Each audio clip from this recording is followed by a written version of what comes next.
মামলার নোংরা রাজনীতি করে সমিতিকে কলঙ্কিত করতে চায় তাদেরকে ব্যালটের মাধ্যমে উপযুক্ত জবাব দিতে হবে। কোনো অন্যায়ের কাছে আমরা মাথা নত করব না।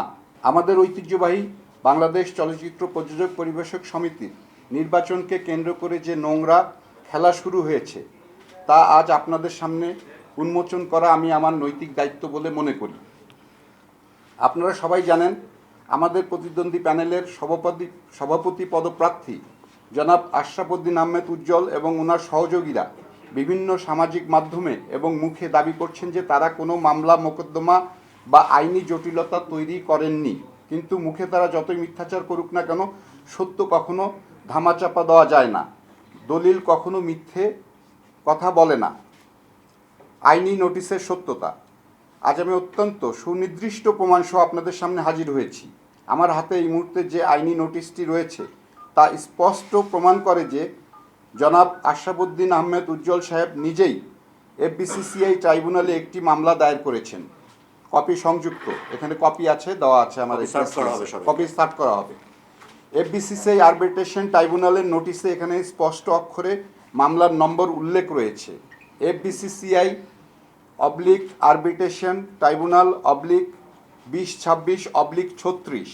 এই মামলার বিষয়ে উল্লেখ করা হয়েছে আরবিট্রেশন ট্রাইব্যুনাল এফবিসিসিআই মামলা নাম্বার 8/2026, একদম ক্লিয়ার মামলা নাম্বার 8/2026, যেটা দায়ের করেছেন আমাদের আশরাফ উদ্দিন উজ্জ্বল সাহেব। এই মামলার বিষয়ে উল্লেখ করা হয়েছে যেখানে বিবাদী এবং আসামি করা হয়েছে আমাকে, অর্থাৎ খুরশিদ আলম খসরু এবং শামসুল আলমকে। গত 15/7/2026 তারিখে এই নোটিশটি ইস্যু করা হয়। হিউস্টনে রকিং টেস্টি, সীমানা ছাড়াও নিজেকে হারাও। তাহলে আমার প্রশ্ন, যারা প্রকাশ্য দিবালোকে আমাদের বিরুদ্ধে ট্রাইব্যুনাল মামলা ঢুকে দিয়ে আবার সামাজিক মাধ্যমে বুক ফুলিয়ে বলছেন তারা কোনো মামলা করেননি, তাদের এই দ্বিচারিতার মানে কি? তারা কি সাধারণ ভোটারদের এতই বোকা ভাবেন? মুখে এক কথা কাজে আর একটা, এটাই কি ওনাদের সততা? ভোটাধিকার হরণের ষড়যন্ত্র। প্রিয় ভোটার ভাই ও বোনেরা, মামলার মূল উদ্দেশ্যটা আসলে কি?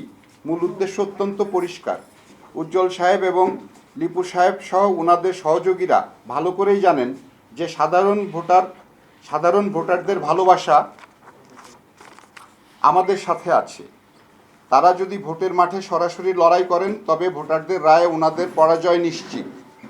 আর এই পরাজয়ের ভয়ে উনি ভীত হয়ে ওনারা আজ বিনা ভোটে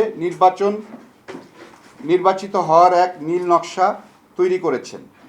ওনারা চান না প্রযোজক সমিতির সম্মানিত সদস্যরা তাদের গণতান্ত্রিক অধিকার প্রয়োগ করুন।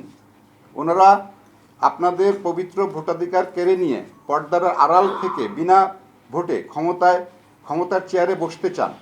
আর সেই কারণে আমাদের নির্বাচন প্রক্রিয়া বাধাগ্রস্ত করতে এবং আমাদের নির্বাচন থেকে দূরে সরিয়ে দিতে এই মামলার আশ্রয় নিয়েছে। সম্মানিত ভোটার ও সাংবাদিক ভাইদের প্রতি আহ্বান, আমি আমার সমিতির প্রতিটি সচেতন ভোটারের কাছে বিনীত অনুরোধ জানাবো, আপনারা এই মিথ্যাচার এবং ষড়যন্ত্রের বিরুদ্ধে রুখে দাঁড়ান। আপনাদের ভোটাধিকার যারা কেড়ে নিতে চায়, তারা মামলার নোংরা রাজনীতি করে সমিতিকে কলঙ্কিত করতে চায়, তাদেরকে ব্যালটের মাধ্যমে উপযুক্ত জবাব দিতে হবে। আমরা আইনের প্রতি শ্রদ্ধাশীল এবং এই ষড়যন্ত্রমূলক আইনি প্রক্রিয়ার জবাব আমরা আইনিভাবেই দেব। কিন্তু আপনাদের কাছে আমার একটাই চাওয়া, আপনারা সত্য ও মিথ্যার তফাৎটা বুঝুন। যারা মুখে সাধু সেজে ভেতরে ভেতরে আপনাদের গণতান্ত্রিক অধিকার হরণ করতে চায়, তাদের মুখোশ উন্মোচন করার সময় এসেছে। আমি সাংবাদিক ভাইদের অনুরোধ করব, আপনারা এই সত্যটি আপনাদের লেখনীর মাধ্যমে আমাদের প্রযোজকদের এবং সারা দেশের মানুষের কাছে এবং আমাদের চলচ্চিত্র অঙ্গনের সবার কাছে পৌঁছে দিন। কোনো অন্যায়ের কাছে আমরা মাথা নত করব না।